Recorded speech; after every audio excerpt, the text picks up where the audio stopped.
তো যারা 2025 সালে উচ্চ মাধ্যমিকে দর্শন পরীক্ষা দেবে, আরও অনুমানের স্বরূপ এই অধ্যায় থেকে এই এমসিকিউগুলো পড়তেই হবে, 100% কমন। এই অধ্যায় থেকে আর কি আসবে, এই অধ্যায় থেকে তোমরা দেখে নাও। এই অধ্যায় থেকে আর আসবে SCQ 3 marks, total MCQ 3 marks, SCQ 3 marks, total 6 number আসবে এই অধ্যায় থেকে, 6 তো এই এমসিকিউগুলো মুখস্থ করার পর আমি যেটা তোমাদের শেয়ার করছি, এগুলো মুখস্থ করার পর এই অধ্যায়ে প্লেলিস্টে গিয়ে এই অধ্যায়ে তোমরা কিন্তু সাজানো আছে 2025 উচ্চ মাধ্যমিক দর্শন পরীক্ষার সম্পূর্ণ টিউশনটা, এসিকিউগুলো লিখে নেবে। এইভাবে 12টা অধ্যায় সম্পূর্ণ টিউশনটা তোমরা কিন্তু পেয়ে যাবে, যেটা গোটা ইউটিউব চ্যানেলে একমাত্র চ্যানেল। আমি সমস্ত আমার ফুল টিউশনটা সমস্ত ছাত্রছাত্রীকে ফ্রি করে দিয়েছি, যাতে তারা সবাই 100% রেজাল্ট করে। কোনটা 8 মার্কের লজিক আসবে, কোনটা নোটস আসবে, পুরো টিউশনটা পেয়ে যাবে। প্লেলিস্টে যাও, 12টা অধ্যায় সম্পূর্ণ টিউশন পেয়ে যাবে। Please like, share and subscribe যাদের যাদের ফুল টিউশন দরকার। পরীক্ষা যদি 80 পেতে হয়, আমার চ্যানেল ছাড়া কোনো গতি নেই, বাকিটা মিলিয়ে নাও, তাহলেই বুঝতে পারবে। তো চলো, এখন এক্সট্রা ক্লাস চলছে, মেইন টিউশনটাই কমপ্লিট। অবশ্যই শেয়ার করবে যাদের যাদের ফুল টিউশন দরকার, বন্ধুদেরকে, স্কুল গ্রুপ বন্ধুদেরকে। তো দেখে নাও, আরও অনুমানের স্বরূপ থেকে তোমরা দেখে নাও, যারা মুখস্থ করনি এখনও। আরও অনুমানের প্রধান লক্ষণ কি? সামান্যীকরণ। 2 নাম্বার প্রশ্ন কি? আরও অনুমানের সর্বপ্রধান বৈশিষ্ট্য হলো কি? সামান্যীকরণ। 3 নাম্বার প্রশ্ন, আমরা একটি বিশেষ সত্য থেকে আরেকটি বিশেষ সত্যে উপনীত হই যে আরোহ যুক্তিতে, তা হলো ড্যাশ। উত্তর অবৈজ্ঞানিক আরোহ অনুমান।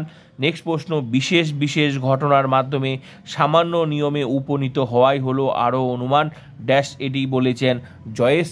নেক্সট প্রশ্ন, আরও অনুমানের সামান্যীকরণের মাধ্যমে যে বচন প্রতিষ্ঠা করা হয় তা হলো ড্যাশ। উত্তর সামান্য সংশ্লেষক বচন। নেক্সট প্রশ্ন, উপমা যুক্তির সিদ্ধান্তে সম্ভাব্যতার সবচেয়ে গুরুত্বপূর্ণ শর্ত কি? প্রাসঙ্গিকতা। নেক্সট প্রশ্ন, আরোহ অনুমান জানা থেকে অজানাতে যাওয়াকে কি বলে? উত্তর আরোহমূলক ঝাঁপ। নেক্সট প্রশ্ন, লৌকিক আরোহের আকারগত ভিত্তি হলো ড্যাশ। উত্তর দৃষ্টান্তের গণনা।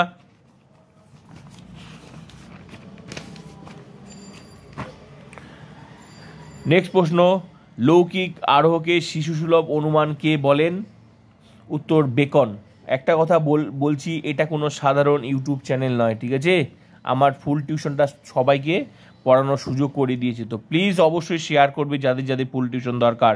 আর কেউ যদি উচ্চ মাধ্যমিকের দর্শন পরীক্ষা দিয়ে থাকে 2025-এ, মানে দেবে, তাদেরকে তো অবশ্যই শেয়ার করবে, কারণ যতই টিউশন পড়ুক তার টিউশনের সাথে আমার টিউশন মিলিয়ে নেবে। এই সুযোগ আমি দিয়েছি, কেউ মানে হাতছাড়া করবে না, ঠিক আছে? ফুল টিউশনটা দেখে নেবে অবশ্যই।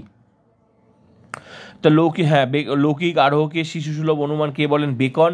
নেক্সট প্রশ্ন, অবৈজ্ঞানিক আরোহ অনুমানের অপর নাম কি? অপূর্ণ গণনামূলক আরোহ অনুমান। নেক্সট প্রশ্ন, আরোহ অনুমানের সিদ্ধান্তটি হলো ড্যাশ। সামান্য সংশ্লেষক বচন। নেক্সট প্রশ্ন, আরোহ অনুমানের সমস্যাটি হলো ড্যাশ। সামান্যীকরণ। নেক্সট প্রশ্ন, আরোহ অনুমান সংক্রান্ত লাভ কথাটি কে বলেন? মিল। নেক্সট প্রশ্ন, এ সিস্টেম অফ লজিক গ্রন্থটির লেখককে? মিল। নেক্সট প্রশ্ন, উপমা যুক্তি কত প্রকার ও কী কী? 2 প্রকার, ভালো উপমা ও মন্দ উপমা। নেক্সট প্রশ্ন, ভালো উপমা যুক্তির ভিত্তি কি? প্রাসঙ্গিক সাদৃশ্য। নেক্সট প্রশ্ন, মন্দ উপমা যুক্তির ভিত্তি কি? অপ্রাসঙ্গিক সাদৃশ্য। নেক্সট প্রশ্ন, উপমা যুক্তির মূল্য কিসের উপর নির্ভর করে? সাদৃশ্যের প্রাসঙ্গিকতার। নেক্সট প্রশ্ন, কোন প্রকার আরোহ অনুমানে আমরা বিশেষ থেকে বিশেষ সিদ্ধান্তে গ্রহণ করে থাকি? উপমা যুক্তিতে। নেক্সট প্রশ্ন, উপমা যুক্তির ভিত্তি কি? উত্তর 2 বা ততোধিক ব্যক্তি বা বস্তুর মধ্যে অসম্পূর্ণ সাদৃশ্য। নেক্সট প্রশ্ন, উপমা যুক্তি কিরূপ বচন প্রতিষ্ঠা করে? বিশেষ বচন। নেক্সট প্রশ্ন, উপমা শব্দটির আক্ষরিক অর্থ কি?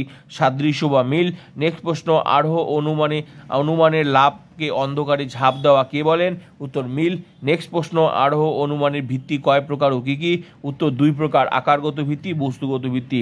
নেক্সট প্রশ্ন, আরোহ অনুমানের আকারগত ভিত্তিগুলি কী কী? উত্তর কার্যকারণ সম্পর্ক এবং প্রকৃতির একরূপতা নীতি। নেক্সট প্রশ্ন, আরোহ অনুমানের বস্তুগত ভিত্তিগুলি কী কী? উত্তর পর্যবেক্ষণ ও পরীক্ষণ। নেক্সট প্রশ্ন, আরোহ অনুমানের মূল্যবানের একটি মানদণ্ড ও মূল্যায়নের, আরোহ অনুমানের মূল্যায়নের একটি মানদণ্ড উল্লেখ করো। উত্তর দৃষ্টান্তের সংখ্যা। নেক্সট প্রশ্ন, মিলের মতে আরোহ অনুমান কত প্রকার ও কী কী? উত্তর 2 প্রকার, তথাকথিত আরোহ অনুমান, প্রকৃত আরোহ অনুমান। নেক্সট প্রশ্ন, মিলের মতে 3 প্রকার প্রকৃত আরোহ যুক্তি কী কী? বৈজ্ঞানিক আরোহ অনুমান, অবৈজ্ঞানিক আরোহ অনুমান, উপমা যুক্তি।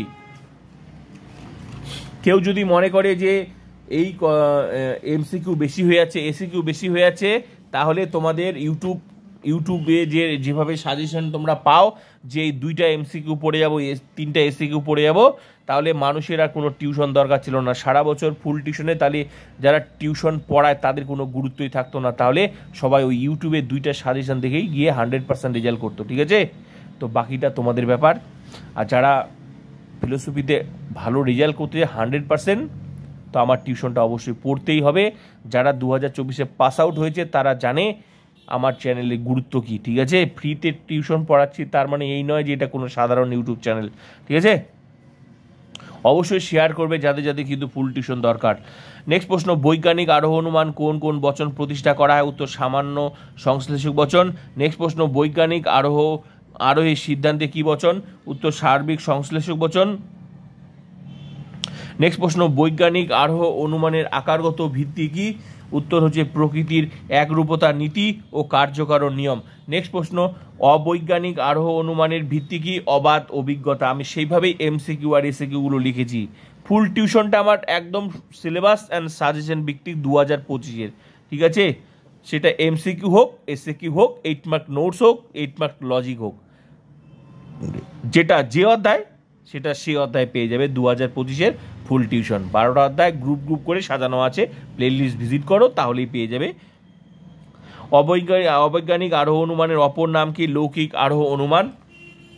নেক্সট প্রশ্ন, অবাধ অভিজ্ঞতার ভিত্তিতে সামান্যীকরণে কি দোষ হয়? উত্তর অবৈধ সামান্যীকরণ দোষ। নেক্সট প্রশ্ন, লৌকিক আরোহ অনুমানের অপর নাম কি? উত্তর অপূর্ণ গণনামূলক আরোহ অনুমান। নেক্সট প্রশ্ন, অপূর্ণ গণনামূলক আরোহের ভিত্তি কি? উত্তর প্রকৃতির একরূপতা নীতি ও পর্যবেক্ষণ। নেক্সট প্রশ্ন, সাদৃশ্য অনুমানের অপর নাম কি? উপমা যুক্তি। নেক্সট প্রশ্ন, সাধারণ মানুষ যে অনুমান গঠন করেন তা হলো ড্যাশ, মানে গঠন করে ড্যাশ। উত্তর হচ্ছে অবৈজ্ঞানিক আরোহ অনুমান। লাস্ট প্রশ্ন, পর্যবেক্ষণের ক্ষেত্রে 3টি শর্তের উল্লেখ করেন ড্যাশ। উত্তর জয়েস। এই 40টা এমসিকিউ পড়তেই হবে যদি এই অধ্যায় থেকে তোমাদের 6 মার্কস মানে 6 নাম্বার যে আসবে এখান থেকে 40টা, আর বাকি এসিকিউ মুখস্থ করতে হবে। এই এমসিকিউ আর এসিকিউ মিলে যদি মুখস্থ করো, মানে এই এমসিকিউ 40টা আর এসিকিউ যেগুলো লিখে দিয়েছি সেটা যদি মুখস্থ করো, এই অধ্যায় থেকে 6 মার্কস তোমার গ্যারেন্টি।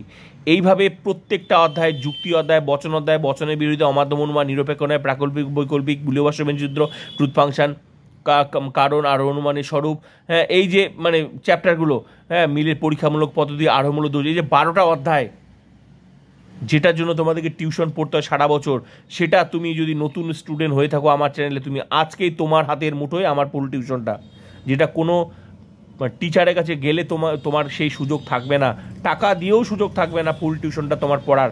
আর হাতে কলমে গোটা টিউশনটা, মানে স্টেপ বাই স্টেপ তুমি ফুল টিউশনটা প্লে লিস্টে গিয়ে তুমি দেখতে পারো কিভাবে লজিক হচ্ছে, একটার পর একটা লজিক, কিভাবে নোটস, কিভাবে প্রত্যেকটা পুরো টিউশনটা মনে হবে তোমার আজকে তোমার হাতের মুঠে তুমি টিউশনে ভর্তি করলে। তো এই সুযোগ আর কোথায় পাবে? গোটা হাতে, নিজের হাতে লজিক শিখিয়েছি, নিজের হাতে নোট লিখিয়ে দিয়েছি, পুরো টিউশনটা দেখে নাও, প্লে লিস্টে যাও।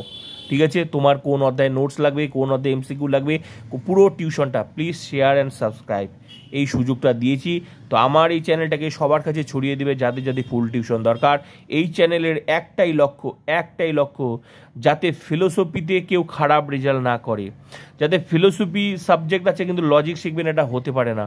এই চ্যানেলে একটাই লক্ষ্য, যারা টাকার অভাবে টিউশন নিতে পারে না, টিউশনে গিয়ে কিছু বুঝতে পারে না, যারা মেধাবী স্টুডেন্ট কিন্তু লজিক শিখতে পারে না, তাদের জন্যই আমার এই চ্যানেলটা। Please subscribe and share and like. অবশ্যই ফুল টিউশন ক্লাসগুলো করার সুযোগ করে দেবে, যতই টিউশন পড়ে থাকুক না কেন, কার কোথায় কি প্রবলেম, কার নোটস দরকার, অবশ্যই নোট হলেও তুমি মিলিয়ে নেবে অধ্যায় ধরে। ঠিক আছে, তো অবশ্যই মেন ক্লাস কমপ্লিট, সম্পূর্ণ টিউশনটা কমপ্লিট হয়ে গেছে। যারা এগুলো মুখস্থ করনি তাদের জন্য আমি শেয়ার করলাম। এর এক্সট্রা ক্লাস চলছে। এক্সট্রা ক্লাস হচ্ছে কোন অধ্যায়, এক্সট্রা ক্লাস মূলত হচ্ছে কোন লজিকটা ঘুরিয়ে আসতে পারে, লজিকটা প্র্যাকটিস, এগুলোই এক্সট্রা ক্লাস। ঠিক আছে, তো নোটস তো এগুলো যারা লিখে নিয়েছে তাদের কাছে কোনো ব্যাপার না, হয়ে গেছে, কিন্তু extra class important extra class, logic ক্লাসেরগুলো চলছে। তো please subscribe, like, comment and share.